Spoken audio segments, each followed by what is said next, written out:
yun na nga, wala pa naman kaming desisyon. Pero even yung LP, hindi mo, I agree na nag-firm up, parang pabago-bago din. At hindi maliwanag kung ano ang talagang magiging arrangement nila. Kaya naman lahat hindi makapag-desisyon na finally dahil hindi ka maliwanag sa political situation sa ngayon. Talaga yun, habang lumalapit tayo sa deadline for filing, kahit paano, kailangan ng desisyon. Kaya makikita na natin in the next few weeks or months, mas magiging maliwanag kung ano ba talaga ang mangyayari sa Mayo. Sir, yung sa considerations sinong ginalaman? Hindi. Wala. Hindi namin... Well, siyempre, tinitignan namin. Alam mo, pagka lalo sa ganitong klaseng panahon na palapit tayo sa eleksyon, pag pinagsama-sama mo ang mga politiko, walang ginawa kundi ano kaya kung si ganito tumakbo, kung ito nagsisenaryo building kami. So, siyempre, ganyan ang madalas namin mapag-usapan yung mga iba't ibang maaaring mangyari. But that is only speculation on our part. We still really have to wait on what will happen with the parties, with the candidates, sino magkasama, sino hindi. Kasi kung alalahanin niyo, ang candidate for president, ang nagdeklara pa lang dalawa. Si Vice President John Jubina at saka si Senator Alan. So dalawa pa lang. Ang dami namang pangalan na lumalabas. Hindi naman nagdedeklara. We have to wait for sino pa talaga ang Sir, sa inyo may kumakausap na tungkol sa eleksyon? Yes. Lahat naman nakakausap ko eh. Other parties? Kaya in other parties kasi marami akong kaibigan. Like I said, pag yung mga politiko ay pinagsama mo sa isang kainan o isang kwarto, walang ginawa yun.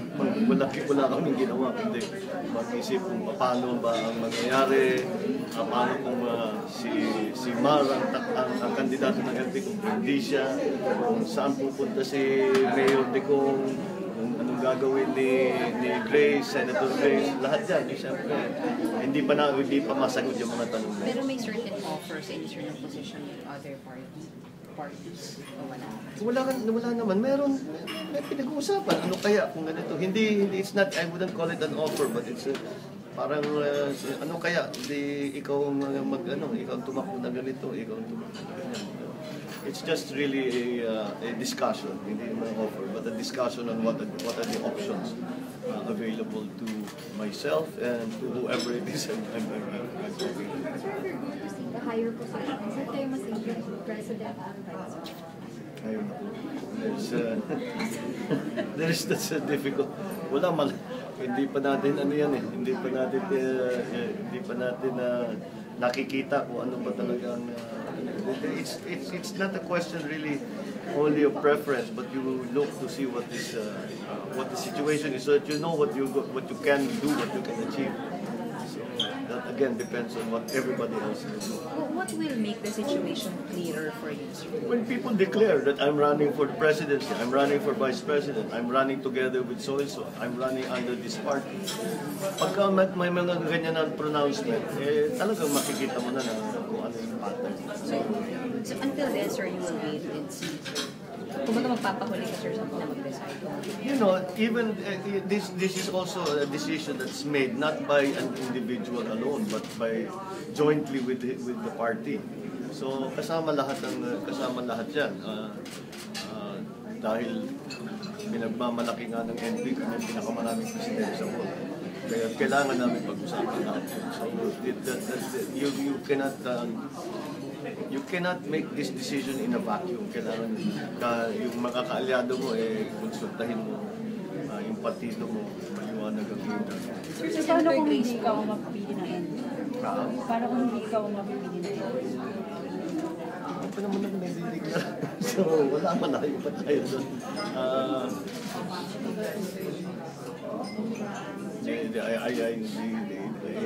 palagay ko naman hindi magiging ganun ang usapan. Ang gagawin, ang magde-decide ang NP kung meron ba kaming kandidato, kung hindi, kung kanino kami makikipag-alyado. So that's the way the decision will be made. Sir, closed door na ba talaga ang ending sa Sa? ang ending po sa wala na talagang possibility or may possibility? Siguro, kagaya na sinasabi ko, never say never. Baka mangyari pa. Pero, kagaya, yung nabanggit ko nga kanina, naging imbestiga kay Vice President, yung dalawa, si Senator Pete Allen at saka si Senator Sandy Trillanes, ata hindi niya tatanggapin yung dalawang senador sa kanyang pamilya.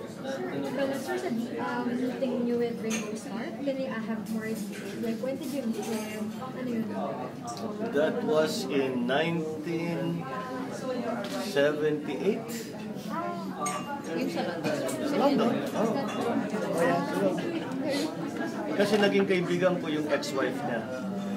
And one day, lumabas kami, we went out for dinner. Nandun si Ringo Starr, pinakilala sa akin. Pinakusap ko siya. Pinakwento ko ano yung nangyari sa kanila dito nung nasa Pilipinas. Take a seat for you to bring back Ringo Starr. So you support him? Sure, of course. No-brainer yan for a very avid Beatles fan. No-brainer. So how did he respond to that? When you asked him to? Sabi niya, yes, sure, I'd love to. Let's see when we can do it. Very just a general. Ang naging usapan namin talaga kung bakit nagkagulo dito sa Pilipinas, ba't nagkaganon. Alam naman natin yung mga Pilipino, idol ng Beatles, bakit naging ganyan. And gusto ko naman malaman sa side niya kung ano yung nangyari sa inyo, bakit nagkaganyan. Yun nga, pinapaliwanag na naman daw. Nagsabi sa kanila, nanonood daw sila ng television sa kwarto nila, wala naman silang ginagawa. Miscommunication na sila. Sir, Senator Lacson earlier kanina reported that 224 billion pesos allotted as a lump sum budget on 2015 and some goes to government agencies and billion of pesos goes to the DILG as a housing project and yung roads project as a local government committee on the Senate. Ano reaction dyan? Actually, na-point out ko na yan nung budget hearings last October and November.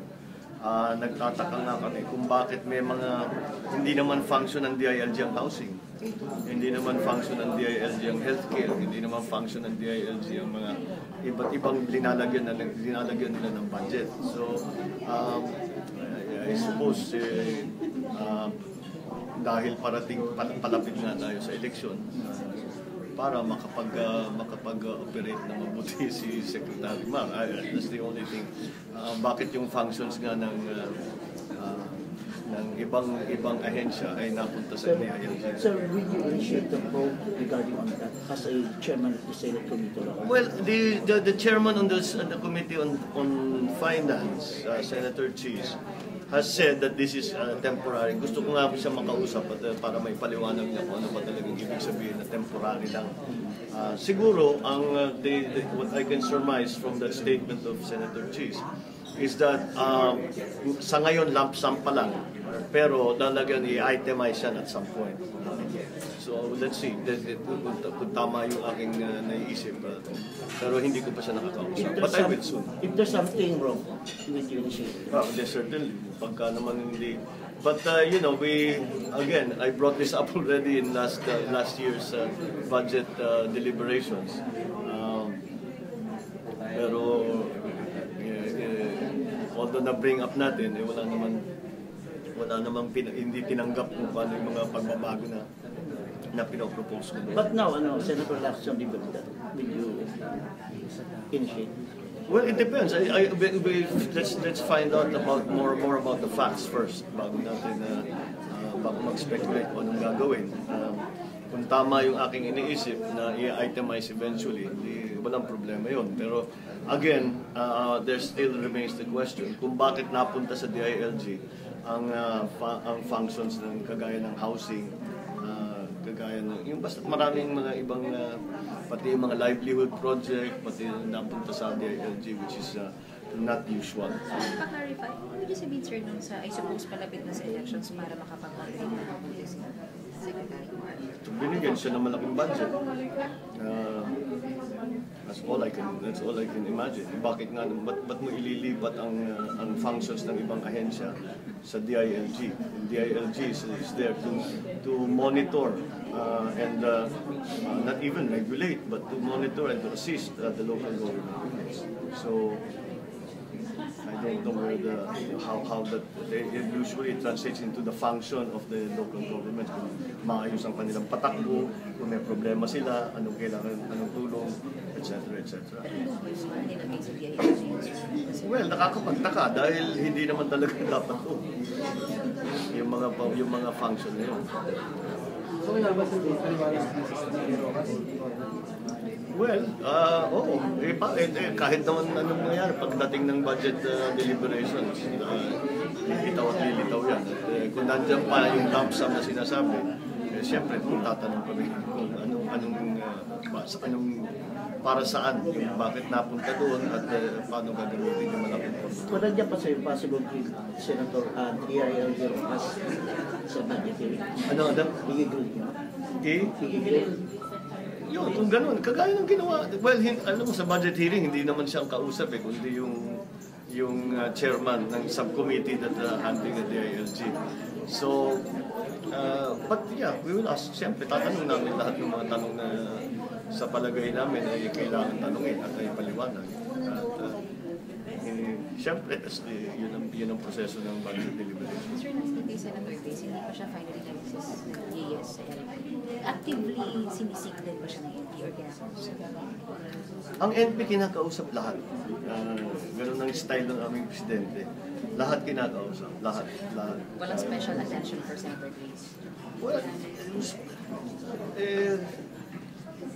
of course, yung mga lumilitaw na pangalan, siyempre kinakausap natin. Of course, she has gained the approval, high approval ratings and all that. So naging factor siya. So as I said, the NP, siyempre kinukonsulta namin lahat para malaman din namin kung ano yung gagawin. So far may commitment? Wala, hindi pa siya nagdideklara. So hindi pa marami pa siyang pagdidesisyonan. So I don't think she has made. I'm guessing, I don't know this for a fact, I'm guessing na siya mismo hindi pa yata siya nakapag-decide for herself. So we'll have to wait for that. Sir, finally may bago ng PNP chief. Oo, I think it necessary development, mabuti yan at makakatulong yan sa ating kapulisan na meron ng maliwanag na chief PNP dahil ang OIC, kahit anong gawin ng OIC, ang powers niya ay limited dahil OIC lang siya. And ang policy direction ng buong kapulisan, inaantay na magkaroon ng chief PNP bago magkaroon ng policy direction. Dahil hindi pwedeng magbigay ng policy direction ng OIC dahil alam naman ng lahat, aalis din siya soon. Kaya inaantay talaga ito. So mabuti yan. At